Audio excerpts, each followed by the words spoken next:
During shopping, my 8-year-old clutched my hand and said, "Mom, quickly, to the bathroom." In the stall, she whispered, "Don't move, look." I bent down and froze in horror. I didn't cry. I took action. 3 hours later, my mother-in-law went pale because I used to laugh at kids' fears. Not out loud, not cruelly, just the quiet adult kind of amusement. Monsters under the bed, shadows in the hallway. Someone's watching me. Sure, honey. Then one Sunday, I was crouched on a sticky bathroom floor in a mall outside Columbus, Ohio, holding my 8-year-old's hand while polished black shoes stopped in front of our stall, and a man's voice, low and calm, said into his phone, "Yeah, mother and daughter. The girl's about 8. They've got shopping bags. Blue dress." Blue dress. My daughter had picked it out 10 minutes earlier. It was in our bag. That's when the cute childhood fears category died. Abby's grip on my fingers was so tight it hurt. She didn't look at me. She didn't need to. She put a finger to her lips like we were in a movie. Except in movies, the bathroom floor isn't tacky, and your heart doesn't try to climb out through your throat. "Don't move," she whispered. So I didn't. I watched the shoes through the gap under the stall door. Slow steps. Stop. Slow steps. Stop. Like he was checking each stall, one by one. Like he had time. The shoes paused right in front of ours. Abby's breath disappeared. Mine too. Then the shoes moved on again, and the voice continued like he was giving a weather report. "They should have come this way. If they didn't leave already, yeah. I'll keep looking." My brain tried to catch up. Man in a women's restroom, looking for us, describing our shopping bags. This wasn't a misunderstanding. This was a hunt. I pulled my phone out with shaking hands and hit record because if there's one thing working in healthcare teaches you, it's this. If it isn't documented, it didn't happen. The shoes circled once more, then stopped. A stall door creaked. Another creaked. Abby's eyes went huge. That's when I did the only thing I could do without giving us away. I called 911. Not a dramatic call. No screaming. Just woman's restroom, man inside. Following us. 8-year-old with me. Please. The response came fast. "Stay where you are. Officers are on the way. Notify mall security if you can safely." Mall security. Bless the American tradition of outsourcing panic to a guy in a polo shirt. But at least it was something. When the shoes drifted toward the sinks, I grabbed Abby and we slipped out like smoke, fast, quiet, bags clutched tight. We ran straight to the security office like our lives had a loyalty card. The guard looked skeptical. Of course he did. 2 women bursting in with shopping bags and wild eyes isn't credible. It's Black Friday energy. "What's going on?" he asked, already bracing for a complaint about a coupon. Abby, trembling, described the man perfectly. The shoes, the suit, the camera strap. And then I played the audio. His face changed in real time. "That's not normal," he said. "No kidding." He pulled up the cameras. We watched the footage like it was a horror film with a budget. And there he was, mid-40s, dark suit, neat hair, holding a small camera like it was an accessory, not a weapon. He walked with the confidence of someone who believed rules were for other people. Security tracked him through the building. 30 minutes later, they found him. He didn't run. He didn't even look surprised. When the guard questioned him, the man calmly flashed a plastic card. "I'm Brian Douglas Hartman," he said. "Licensed private investigator. I'm conducting an investigation." "What investigation?" the guard asked. "I can't disclose that," Hartman replied smoothly. Confidentiality. And then he said something that should have been funny, except it wasn't. But I'm not doing anything illegal. A PI, in a women's restroom, searching for a mother and child. Sure. Security called the police anyway, because even in America, a badge you bought online doesn't magically excuse you from common sense. A cruiser arrived about 20 minutes later. An officer took one look at Abby and softened. Then he looked at Hartman and didn't soften at all. Hartman was escorted out.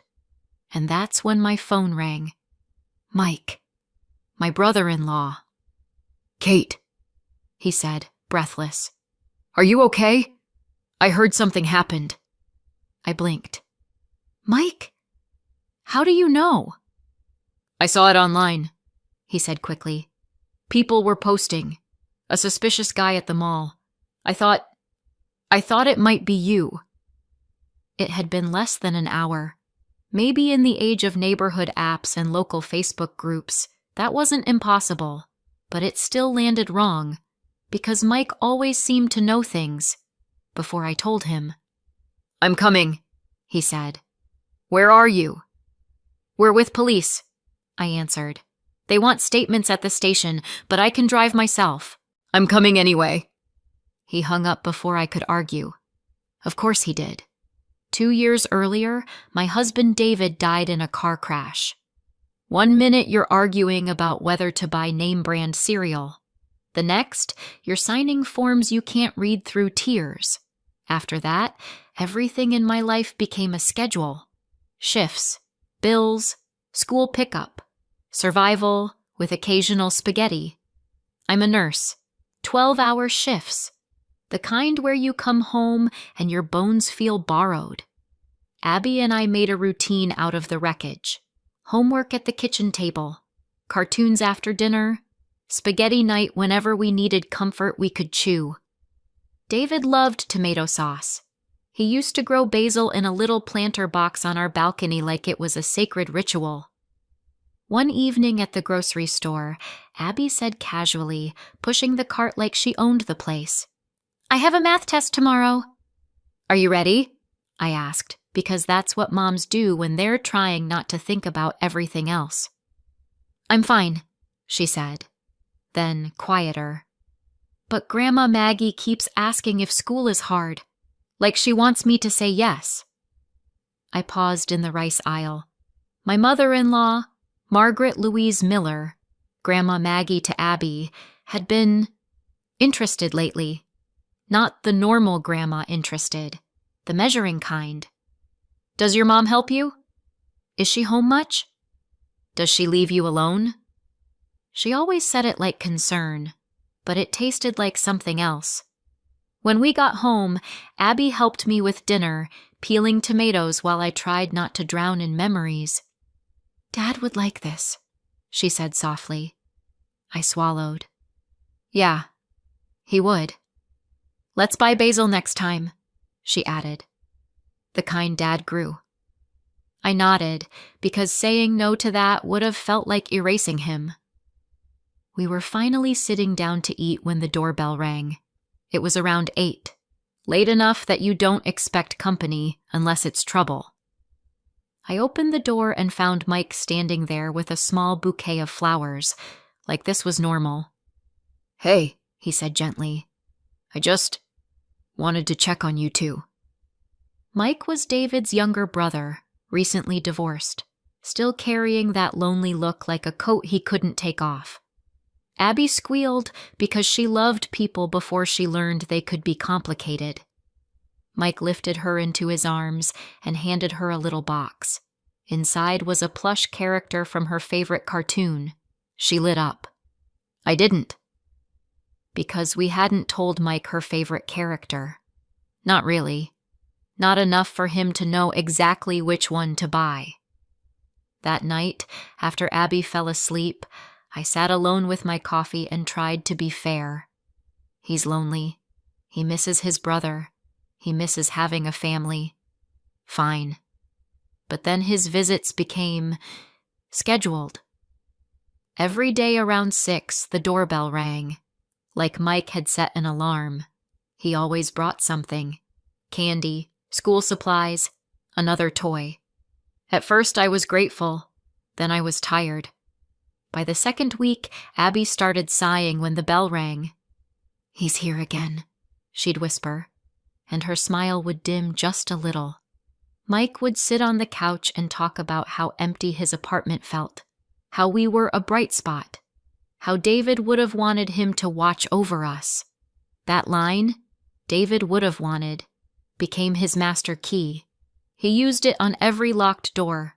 I tried once, carefully. "Mike, maybe not every day," I said, aiming for kind instead of harsh. "We're exhausted sometimes." He blinked, like the idea offended him. Then he apologized, and showed up the next day anyway.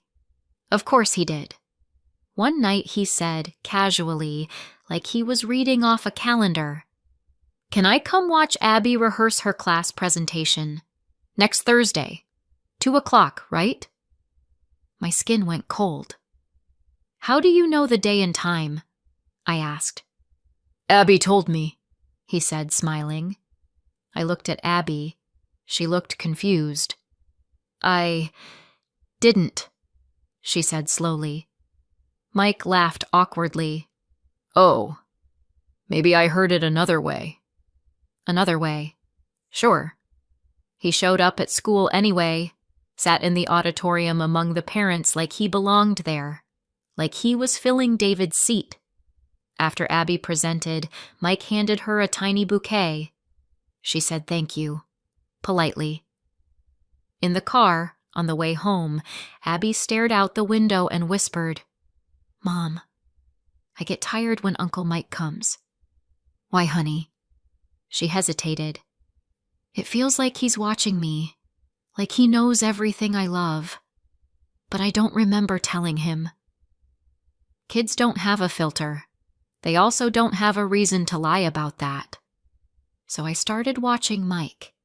The way his eyes moved around our living room, the way he picked up framed photos and held them a second too long, the way he looked at Abby's schoolwork like it was evidence. One afternoon, he mentioned something that hadn't even been discussed in our house yet. "Oh, Abby must be excited for the zoo field trip next month," he said with a grin. "Packing lunches will be a challenge, huh?" I froze. The zoo flyer had been handed out the day before. It was on Abby's desk under a stack of papers. I hadn't even read it yet. "Where did you hear that?" I asked carefully. "From Abby," he said quickly. Abby's head snapped up. "I didn't tell him." Silence filled the room. Mike laughed, forced. "I must have mixed it up." No, he didn't. That night I noticed something else. The school papers in Abby's desk were arranged. Not messy, not stuffed. Organized. "Did you clean your drawers?" I asked her. She shook her head. "No." The next day, I watched from the second-floor window as Mike left. He paused outside, turned, and stared up into our living room window like he was checking something. My stomach dropped. Abby came up behind me and whispered, "Mom, Uncle Mike is weird, right?" "What makes you think that?" "He always asks where we're going, when you work, if we'll be home Saturday. Why does he need to know?" Then came the moment that broke my last attempt at maybe I'm overreacting. Mike asked for a spare key. "Just in case," he said. "If something happens to you, I need access. I'm family." "No," I said immediately. He frowned. "Your neighbor isn't family." "Valerie has helped us for years," I snapped, "and she doesn't demand keys." Mike's voice sharpened. "David would want me to take care of this." Something inside me snapped right back. "Don't use my husband as leverage," I said. That's when Abby, barely audible, said, "Uncle, you're kind of scary." For a split second, Mike's face changed, hard, almost hungry. Then it smoothed out again into a smile. "Scary uncle just wants to protect you," he said sweetly. Abby moved behind me. Her instinct knew something my grief kept trying to deny. The mall trip was supposed to be a break. New clothes, because Abby was growing like she had a secret contract with time. Milkshakes, a normal Sunday. She found the blue dress and spun in the fitting room like the world was safe again. We walked through the stores, bags getting heavier. We sat at the food court with milkshakes and fries, and Abby sighed happily. "This is fun," she said. "When Uncle Mike isn't around, we can relax." That one hurt, because she was 8, and she shouldn't have needed relaxing as a concept tied to an adult relative. Then she said something that turned my stomach. "Uncle Mike came by when you weren't home," she said quietly. "What?" "Last Wednesday.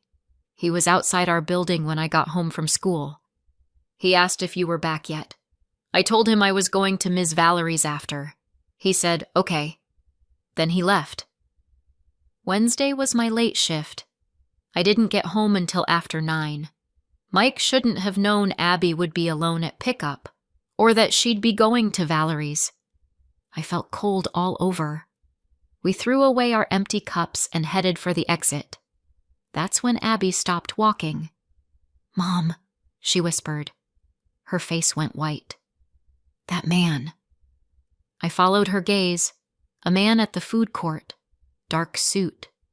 Black shoes. "Abby," I started. "Bathroom," she said urgently. "Now!" The panic in her voice wasn't normal. It wasn't dramatic. It was survival. So we moved. Fast. She pulled me into the women's restroom and stopped again at the door like she couldn't breathe. "Come with me," she begged. "It's okay." I tried. "No. Together." So we went into one stall. Together. 2 bodies, 1 cramped space. My shopping bags pressed against my knees, her hand shaking in mine. Then the shoes came. And the voice came. And the blue dress became proof we were being tracked. You already know what happened next, because that's where this story started. But here's what happened after. We got out, we ran, we showed security, we found Hartman, and then we went to the police station. At the station, the fluorescent lights made everything look worse. Even my own hands.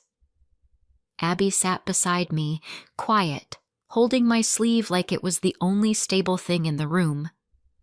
Hartman sat across the hallway, still calm, still polished. Like this was an appointment, not a crime. Mike showed up before we were even done giving our statement. His face was pale. He rushed to Abby first, crouching to her level. "Are you okay?" he asked. Abby nodded, but she didn't move toward him. That was new. A detective interviewed Hartman. At first, Hartman didn't want to talk. Then the detective explained, calmly, what entering a women's restroom to pursue a child looks like in court. Hartman's confidence cracked. Finally, he said it. "I was hired," he admitted. "Hired by who?" the detective asked. "A woman named Margaret Louise Miller." My ears rang. My mother-in-law. My hands went numb. "Why would she hire you?" the detective continued. Hartman swallowed. "To document Catherine Miller's daily life," he said. "To assess parenting, whether the child is being neglected because the mother works too much." I stood up so fast my chair scraped the floor. "What does that even mean?" I snapped. Hartman looked down. "She believed the mother was unfit. She wanted evidence for a custody petition." Custody. For my daughter. From me. Because I work. Because I'm tired. Because my husband died and I didn't fall apart politely enough. Mike stared like he'd been punched. "No," he said. "No, my mom wouldn't." The detective's eyes went sharp. "Mr. Miller," he said, "you've been at Ms. Miller's home often. You've asked about schedules, school events, plans." Mike opened his mouth, closed it, opened it again. "I was worried," he said finally, "about my sister-in-law and my niece." "Worried about what?" the detective asked. Mike froze, and then Abby spoke. Soft. Clear. "I saw that man at Grandma Maggie's house," Abby said. The room went still. The detective turned gently. "When, Abby?" 2 weeks ago," she said. "When I visited. He was talking to her." Hartman flinched. Because children don't lie when they're not trying to protect anyone. The detective asked Hartman how many times he'd met Margaret. 3, Hartman admitted. "Initial instructions, then an update, then more instructions." "What additional instructions?" the detective asked. "More photos," Hartman said. "Try to record conversations. Find out if Catherine has habits, connections, anything compromising." My stomach turned. Our lives, our grocery runs, our school pickups, my late shifts, Abby's blue dress, all filed away like evidence. Then the detective brought in a folder. Inside were dozens of photos.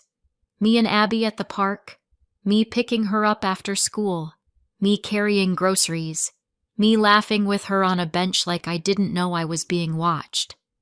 There were printouts of my social media tags, copies of my work schedules pulled from somewhere in the hospital system where someone shouldn't have been pulling them, and then the worst part, a typed plan, a checklist of how to make me look like a negligent mother, overworked, emotionally unstable after grief, frequently absent, lack of supervision. There was also a neat little section on Margaret, stable income, a paid-off condo, a clean, structured environment. Deep interest in the child's education. Like parenting was a resume contest. Mike stared at the pages, shaking. "My mom, she was really going to do this," he whispered. "Was she using me?" The detective didn't answer for him. Mike looked at me, desperate. "Kate," he said, voice breaking, "I swear I didn't know." I wanted to believe him. I also wanted to throw him out of my life like a burning object. Both feelings existed at the same time. Because grief makes your heart messy. Margaret came to the station the next day. She cried immediately, the kind of crying that arrives on purpose. "My Abby," she sobbed. "She's all I have left of David." She looked at me like I was a temporary obstacle, like I was young and replaceable. "Catherine works so much," she said, wiping her face. "It's too hard for her alone. I could give Abby a better life, more attention." The detective's voice stayed flat. "You understand you can't remove a child from a fit parent because you disagree with her schedule." Margaret's lips trembled. "I didn't have a choice," she whispered. "Abby is my only hope." No, she had choices. She chose control. That's what people never admit. They call it love because it sounds nicer. The fallout moved fast after that. A judge signed a temporary protective order. Margaret wasn't allowed to contact Abby directly. Any visitation had to be supervised. No pop-ins. No, just checking. No surprise appearances at school. CPS came by once, because of course they did. A caseworker looked at my kitchen, Abby's room, her clean backpack, her homework folder, and my hospital ID badge still clipped to my lanyard like a scar. She asked Abby if she felt safe. Abby said yes. Then she asked if anyone made her feel unsafe. Abby said quietly, "Grandma Maggie." That was enough. Margaret left town soon after, went to stay with her sister in another state, to recover. Because even villains need rest, apparently. Hartman faced charges. And suddenly, his confidential investigation didn't sound so official anymore. A week later, Mike came to our door. This time he didn't show up like he owned the place. He rang once, then waited. When I opened the door, he looked like a man who'd aged a year in 7 days. "Kate," he said quietly, "can we talk?" We sat in the living room. Abby did homework in her room, the way kids do when they're listening anyway. Mike stared at his hands. "I didn't know," he said again. "I swear, I thought my mom was just worried. She asked questions and I answered. I didn't think." I leaned back. "So you fed her information," I said, calm because I had no energy left for loud. Mike nodded. "Yes." He swallowed hard. "She kept saying I was the only man left in the family," he admitted. "That I should be your support. That David would have wanted it." I flinched at David's name again, like it still had teeth. Mike hesitated, then added, barely audible, "And that wasn't all." I waited. He looked up, eyes red. "I always liked you." The words landed heavy. "Even when David was alive," he said quickly, like confessing faster would make it less awful. "I never acted on it. Never would have. But after he died, I cared. Too much. And my mom, she used that. She knew I'd show up. She knew I'd try to help." He laughed once, bitter. "I was stupid." Abby appeared in the doorway then, like she'd been summoned. "Are you talking?" she asked. Mike dropped to his knees in front of her. "I'm sorry," he said, voice breaking. "I'm sorry you were scared because of me." Abby studied him for a long moment. Then she said, serious and simple, "You're not bad. Grandma Maggie tricked you." Mike's face crumpled. "That doesn't excuse me," he whispered. Abby walked over and took his hand. "But if you weren't around," she said softly, "maybe it would have been worse, because then we wouldn't have noticed something was wrong." I turned away so they wouldn't see my eyes, because sometimes an 8-year-old says something wise enough to break you. Mike didn't become family again overnight. He earned his way back like someone rebuilding a house after a fire. Slow, careful, no sudden movements. He stopped asking where we were going. He stopped trying to check things. He just showed up when asked, fixing a leaky faucet, picking Abby up from school if I got held late at the hospital, helping me drive out to the old lake cabin David loved so I could keep the little garden patch alive, because it felt wrong to let it die too. He told Abby stories about David as a kid, not to replace him, to keep him real. Abby listened like those stories were oxygen. Some nights, Mike and I sat at the kitchen table with tea and silence. Not romantic. Not yet. Just human. I started seeing him as a person, not just a role. Not my husband's brother. Not Margaret's son. Just Mike. And that made all the difference. 1 year later, spring came with lilacs and the kind of soft air that feels like permission to breathe again. Mike and I got married quietly. No spectacle, no performance. Abby wore a white dress and scattered flower petals down the aisle, beaming like she was carrying sunlight. After the ceremony, she hugged me tight. "Mom," she asked, voice small, "are you happy?" I kissed the top of her head. "I am," I said. "Because of you." She looked up at the sky. "Do you think Dad can see us?" My throat tightened. It still did, even after time.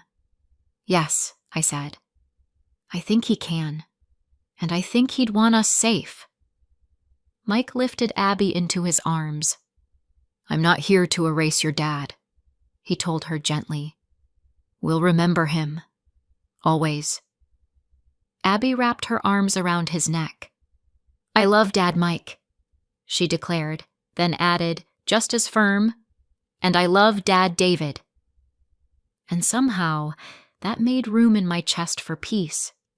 Somewhere else, another city, another window, Margaret probably still stared out and called it heartbreak.